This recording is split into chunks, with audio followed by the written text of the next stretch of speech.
I want to tell you a story. There was a man who lived a life of obscurity, overshadowed by others, and forgotten by almost everyone. Partially forgotten because he literally went by excrement for a while. After being unable to win a significant tournament and being outperformed by others on his team for 3 years, he simply disappeared. Quickly forgotten, no one really remembered his name. But as the release of Legacy of the Void drew closer, a name appeared in online cups that struck fear into those that opposed him. Byun.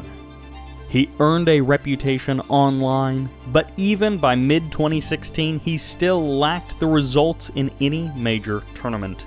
He left his team and qualified for the GSL Season 2 Code A. There, he swiftly advanced from Code A to Code S. A player without a team and without a reputation stepped into the round of 32 of a Kespa-dominated GSL. As he climbed his way through the bracket, he gained the nickname, the One-Man Army.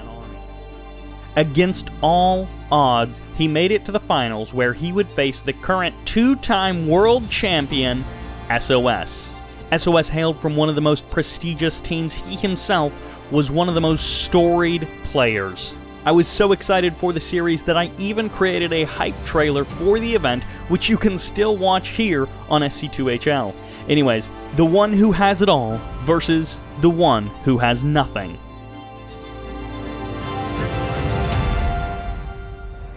Probe coming out now.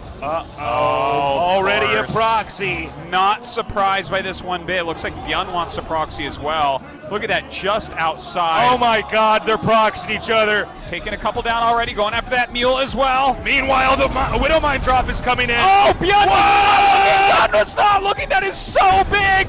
He prevents it, and the Oracle's still doing damage. Oh, hold up. Good positioning here with the Oracles. Oh, sick micro from SOS. He wipes the Marines here. These 4 Oracles should be able to do massive damage. They are going to be able to pick off Cyclones in a matter of seconds. Coming back for the Marines as well. This is about the dirtiest fight I've ever seen. One of the most insane early games in StarCraft 2 history. This is like the weirdest game. Guys, this is the series that we're going to be watching tonight.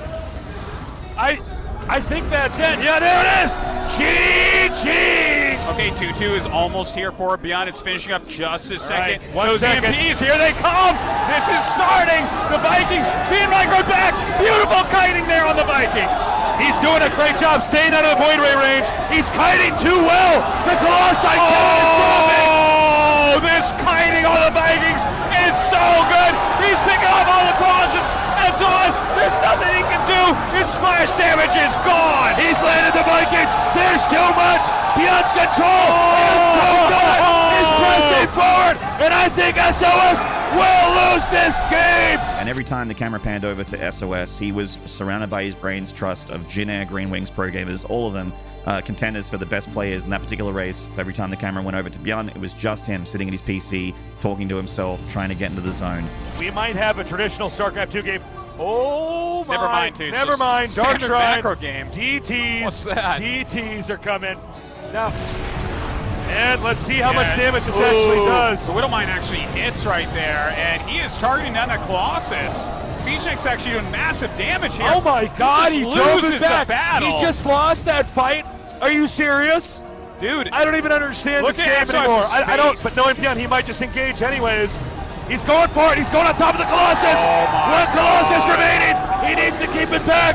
SOS's life depends on this. Maybe it doesn't anyways. Byun is just too good with his control. This is it, Tasteless. SOS is done. Oh my God. Byun, Teamless Byun is the GSL Code S champion. The big moment where Byun defeated SOS on stage, it felt like the Rebellion defeating the Empire in Star Wars. It was a guy on his own wearing that legendary shirt, the Love Me Forever or Never shirt, fist pumping on stage because he did it all by himself. He overcame one of the greatest Protosses of all time in StarCraft 2. While Byun was trying to contact, friends, old teammates perhaps, to practice with, looking for any Protoss he could. SOS was able to practice PPT against Maru. He also had Cure to practice with. Those are two really strong Terran players that SOS could just play with all the time. With a coach watching, I don't know if I've ever seen a player look as happy as he was when he rushed onto the stage as GSL champion. Then, at the Global Finals, he played a Terran in the quarters, a Protoss in the semis, and a Zerg in the finals. He starts another barracks, so it is going to be 3 racks Reaper. Grenades being thrown down, zoning everything back as he pushes down towards this drone line. Oh, he's coming in. He's trying to get a surround. Will it work? The grenades force the Reapers to scatter everywhere. Link's still coming up.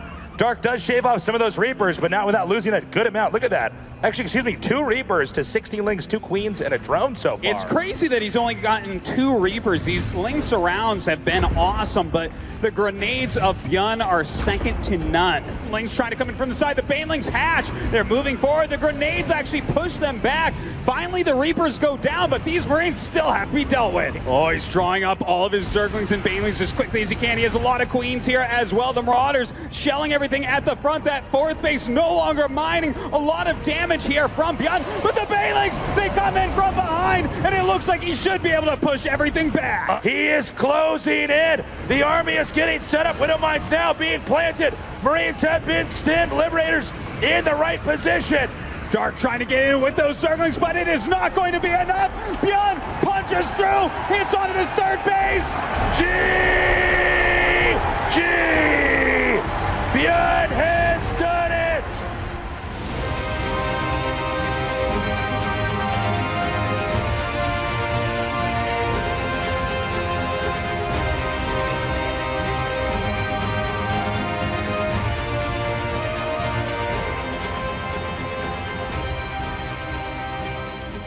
One of the most amazing things about Byun to me is that he is one of the most emotional Korean players we've ever had.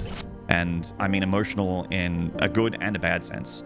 Byun actually let everything out. All of his joy, all of his sadness. The difference between that big moment on stage where he's hanging his trophy at BlizzCon 2016 when he's become the world champion, and then shortly afterwards, the next year at IM Katowice where he's eliminated from the tournament, and the camera, I remember locking onto him in his booth, sad, crying. That honestly was a very beautiful moment for me. And that's why I'll always be a fan of Byun, is just being able to show that emotion and not being afraid to show that emotion, and showing everyone, for good and for bad, how much the game means to him. What I remember Byun for is not necessarily any one grand series that the world knows him for. I know him because I cast 1 billion of the games at the beginning of Legacy of the Void, and Byun was the only Terran that would show us the way, how to beat everyone else. It was insane how good he was when every other Terran was still struggling to find their place in Legacy of the Void. And you can even see the position of the weaker Reaper on the far right is set up so that it really does tempt the Zerg Queen to try to go right-click on that and perhaps cross the limit here. Okay, one Reaper goes down. Ling's now coming out. It looks like they put their surround on these Reapers. Huge grenades. It's so good. The grenades are massive, but the Zergling's getting down there, but there's so few left. The Reaper's just going to hop back up into the natural. Dude, are you serious? This guy's so good. Only one Reaper died throughout all of that. So and this Queen's out in the open as well. What is this game? Oh, look at this. Solar. That is so sick. Oh, Solar's just falling apart. Only with Byun, man. Oh my God. He actually no-scoped the Queen while it was airborne. It's actually over. I don't know. Reapers can't shoot air units. It doesn't even make any sense. This is just insane, man. Byun is just too good right this now. This is ridiculous. Now that I think about it, watching Byun dismantle Ultra players, because we're talking like 7-minute Ultra Caverns with 8 total armor, I think was it? He was just all over the place all the time. He showed us how to use steady shot. Byun just brought a fire to Terran that didn't really seem to exist in the other guys at that time. When you peak as high as Byun did, it's hard not to just crash to the bottom. Over the next 2 years, Byun never ascended quite as high, but he did continue to place well in many tournaments until early 2019, when he began his military service. Though, like many Terrans, he has hand and wrist injuries, Byun's story isn't over. After fulfilling his military service, Byun made the round of 16 of the 2020 Season 3 GSL.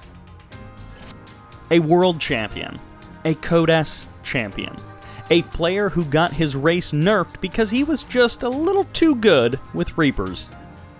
Byun, with his entertaining plays and his unrelenting spirit, is a king of StarCraft 2.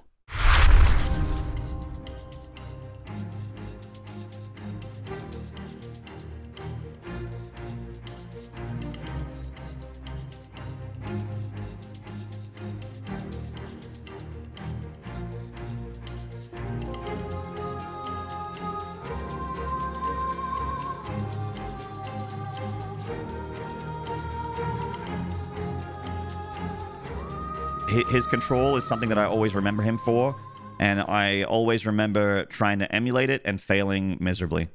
This guy, there's a reason he has wrist issues. He would play like 16 hours a day, easy. More, even. You know, we'd ask him, like, weren't you playing something else back then? And he's like, oh, yes, no sleep. And it's like 20 hours in or something. Crazy amounts. I remember, like, in a Lima League where I'm pretty sure we knew he was only on 4 hours of sleep. And he was still willing to play, and he won it, probably. For whatever reason, the shirt that he had that they gave him on the back said "Love me forever or never," and I thought it was a really cool thing for Byun specifically because he's been a player since the very beginning, since the GSL Open season. I went to GomTV because I knew it was their shirt, and I asked them if I could have it, and they gave it to me. So I actually have that shirt in my house. I have the shirt that Byun wore when he won the GSL in my house with all my other jerseys and all the stuff I have collected over the years.